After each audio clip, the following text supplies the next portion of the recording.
Hello students and friends, welcome to the Unisitech YouTube channel. और आज की इस वीडियो में हम लोग बात करेंगे स्पेस के स्पेसिफिक फैक्ट्स के बारे में। आप सभी लोग एक चीज तो जानते होंगे और फिजिक्स में ये क्वेश्चन भी अराइज होते हैं कि तारे क्यों टिमटिमाते हैं, why star appears to be twinkling, twinkling क्यों करते हैं। तो उसके पीछे का रीजन आप लोग तो जानते होंगे, फिजिक्स में आप लोगों ने पढ़ा होगा कि जब स्टार से कोई रेडिएशन आता है, लाइट आता है, ठीक है, तो जब वो आउटर स्पेस से ट्रेवल करके आता है, तो चूंकि आउटर स्पेस से जो स्टार के रेडिएशंस आते हैं वो हमारे पृथ्वी तक, यानी कि अगर हम यहाँ पे हैं, अगर मैं यहाँ पे हूं एज अ ऑब्जर्वर, मैं देख रहा हूं स्टार को, ठीक है, तो ये स्टार मुझे कैसा दिखाई देगा, ट्विंकलिंग करता हुआ दिखाई देगा। तो ऐसा क्यों होता है, उसके पीछे का रीजन क्या होता है वो आप लोग जानते होंगे। तो सबसे पहले स्टार से रेडिएशन आया, आउटर स्पेस से जब ये ट्रेवल करके आएगा तो स्पेस में कोई एटमॉस्फेयर तो होता नहीं है, यानी कि स्पेस स्टार से कोई रेडिएशन चला और आउटर स्पेस तक जब तक वो ट्रेवल करेगा तो बीच में तो कोई रिफ्रैक्टिव इंडेक्स में चेंजिंग हुआ नहीं।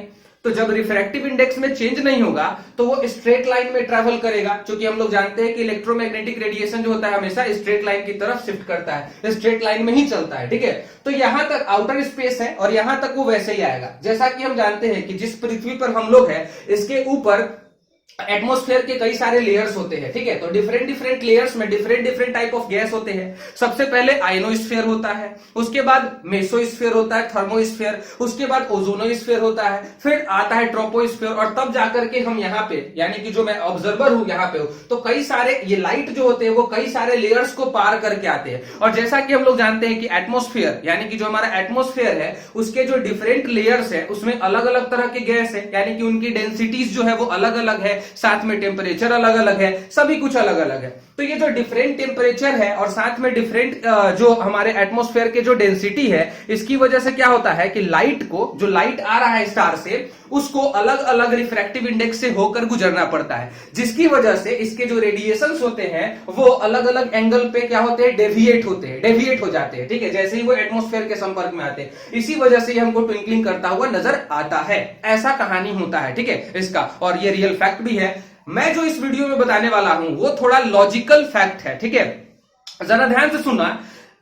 मैं अब चलो बात करता हूं इस चीज से थोड़ा सा हट करके। तो ऑब्जर्वर, यानी कि मैं यहां पे हूं तो मुझे ये स्टार ट्विंकलिंग करता हुआ नजर आएगा, ठीक है। अगर मैं इससे बाहर निकल जाऊं, ठीक है, मतलब मैं आउटर स्पेस में जाकर के किसी स्पेसशिप में बैठ जाऊं जहां पे कोई एटमॉस्फेयर नहीं, तो कैसा दिखाई देगा, तब तो जहां पे, मतलब तब ट्विंकलिंग करता हुआ नहीं दिखाई देगा स्टार, जहां पे स्टार है उसी पोजीशन पे हमारा दिखाई देगा। लेकिन अब इसमें मैं कुछ जो बताने वाला हूं बड़ा ही इंटरेस्टिंग है। अगर मैं आपको ये बोलूं कि जिस स्टार को आप देख रहे हो यहाँ पे, चलो आप अर्थ के एटमॉस्फेयर में नहीं हो, आप आ गए बाहर, आप यहाँ पे हो, ठीक है, तो मैंने कहा कि आप अगर यहाँ पे हो आउटर स्फीयर में, तो बीच में तो कोई मीडियम है नहीं, यानी कि स्टार जहां है वहीं दिखेगा। लेकिन मैं कहूं अगर कि जिस जगह पे आप ऑब्जर्व कर रहे हो, जिस स्टार को आप देख रहे हो, सीधी सी बात, जिस स्टार को आप देख रहे हो वो हो ही नहीं, तो वहां पे हो ही नहीं, ट्विंकलिंग करना तो छोड़ दो, वहां पे अगर उसका एग्जिस्टेंस ही ना हो तो थोड़ा वियर्ड लगेगा ना। चलो अब इस क्वेश्चन का आंसर जो है हम लोग थोड़ा देखते हैं कि किस तरीके से ऐसा पॉसिबल है, ठीक है। तो मतलब बने रहो और अंत तक देखना इस वीडियो को, थोड़ा सा मजा आने वाला है, ठीक है। तो मैंने क्या यहाँ पे क्वेश्चन अराइज किया कि मैं ऑब्जर्वर हूं और मैं यहां से देख रहा हूं और कोई स्टार है जो मेरे से, यानी कि मैं अर्थ के एटमॉस्फेयर के बाहर आ चुका हूं, स्पेस में हूं, ठीक है। तो मेरे से अगर कोई स्टार, मान लेते हैं कि 10 लाइट ईयर्स दूर है, ठीक है, 10 लाइट ईयर्स जो है वो दूर है, मेरे से कोई स्टार दूर है, और मैंने कहा कि मैं जिस स्टार को आज देख रहा हूं वो स्टार वहां है ही नहीं, उसके आंसर में देने की कोशिश कर रहा हूं। ध्यान से सुनना। आप लोग जानते होंगे कि 1 लाइट ईयर का मतलब होता है the distance covered by light in 1 year. एक साल में लाइट जो है कितना डिस्टेंस ट्रेवल करता है। तो हम लोग जानते हैं कि डिस्टेंस इज इक्वल टू क्या होता है, फॉर्मूला स्पीड इनटू टाइम होता है। जैसा कि हम लोग जानते हैं speed is equal to distance by time होता है, तो distance is equal to speed into time हो जाएगा, ठीक है, ऐसा चीज है। तो यहां पे हम डिस्टेंस 1 लाइट ईयर में कितना किलोमीटर होता है वो अगर कैलकुलेट, या कितना मीटर होता है वो कैलकुलेट करने की कोशिश करें तो क्या होता है, वो पहले लाइट ईयर को समझ लेते हैं। तो 1 लाइट ईयर का मतलब हुआ लाइट के थ्रू एक साल में डिस्टेंस कवर किया गया कितना, ठीक है ना, वो हो गया। तो 1 लाइट ईयर, लाइट का स्पीड कितना होता है, स्पीड ऑफ लाइट कितना होता है, 3.0 into 10 to the power 8 metre पर सेकेंड, है ना।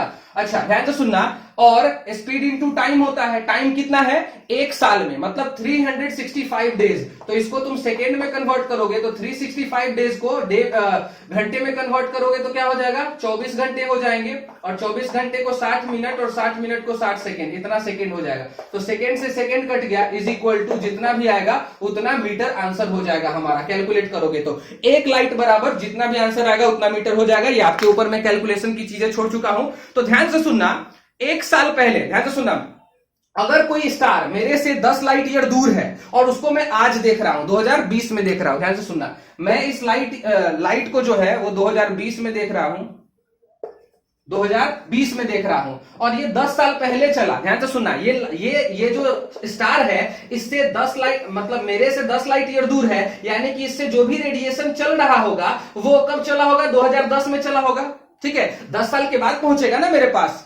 क्लियर है? तो अब 10 साल के बाद ये पहुंचेगा, तो सपोज दैट 2010 में ये रेडिएशन चला यहां से, और रेडिएशन, ध्यान से सुनना एक और बात, सूरज से पृथ्वी पर जो रेडिएशन आता है वो स्मॉल पैकेट ऑफ एनर्जी के फॉर्म में आता है, फोटोन के फॉर्म में। ठीक है, और इसको आने में 8 मिनट कुछ सेकंड का टाइम लगता है यहां से यहां पे पहुंचने में। ठीक है, डिस्क्रीट पार्ट में आते हैं। तो यहां से स्टार से जो रेडिएशन निकलता है वो भी तो डिसकंटिन्यूअस मैनर में निकलता है। फोटोन के पैकेट, फोटोन जो होता है स्मॉल पैकेट ऑफ एनर्जी होता है, तो फोटोन के फॉर्म में निकलता है। तो इस जो पहला रेडिएशन निकला उसको मेरे तक पहुंचने में कितना समय लगेगा 10 साल का समय लगेगा।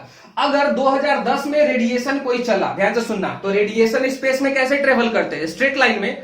तो 10 साल पहले अगर ये रेडिएशन चला और मैं इसको 2020 में देख रहा हूं, 10 साल के बाद देखूंगा, और 2011 में सुपरनोवा एक्सप्लोजन हुआ और उसमें ये स्टार जो है वो डेथ कर गया। ध्यान से सुनना, 2010 में रेडिएशन चला और 2011 में अगर वो स्टार सुपरनोवा एक्सप्लोड कर गया, मतलब वो डेथ कर गया, तो ये रेडिएशन तो हमारे आंखों तक पहुंचेगा ना 10 साल के बाद, जो 10 साल पहले निकला था। यानी कि जिस स्टार को यहां पे हमने 10 साल के बाद देखा वो स्टार हमसे 9 साल पहले ही खत्म हो चुका है, वहां पे है ही नहीं वो स्टार। लेकिन फिर भी वो रेडिएशन चूंकि स्ट्रेट लाइन में चलता है, इस वजह से वो हमको अपीयर लगेगा कि वहां पे वो स्टार है, क्योंकि लाइट की वजह से अल्टीमेटली हम लोग देखते हैं ना। तो लाइट मेरे आंखों तक पहुंचेगा 10 साल के बाद, तो मुझे जिस समय मेरे आंखों पे पहुंचेगा वो लाइट, उसी समय हमको स्टार वहां पे दिखाई देगा उस पोजीशन पे। बट वहां पे वो तो एक्चुअली है ही नहीं, वो तो 9 साल पहले ही खत्म हो चुका है। तो बस यही वियर्ड फैक्ट थे और लॉजिकल थोड़ा फैक्ट है।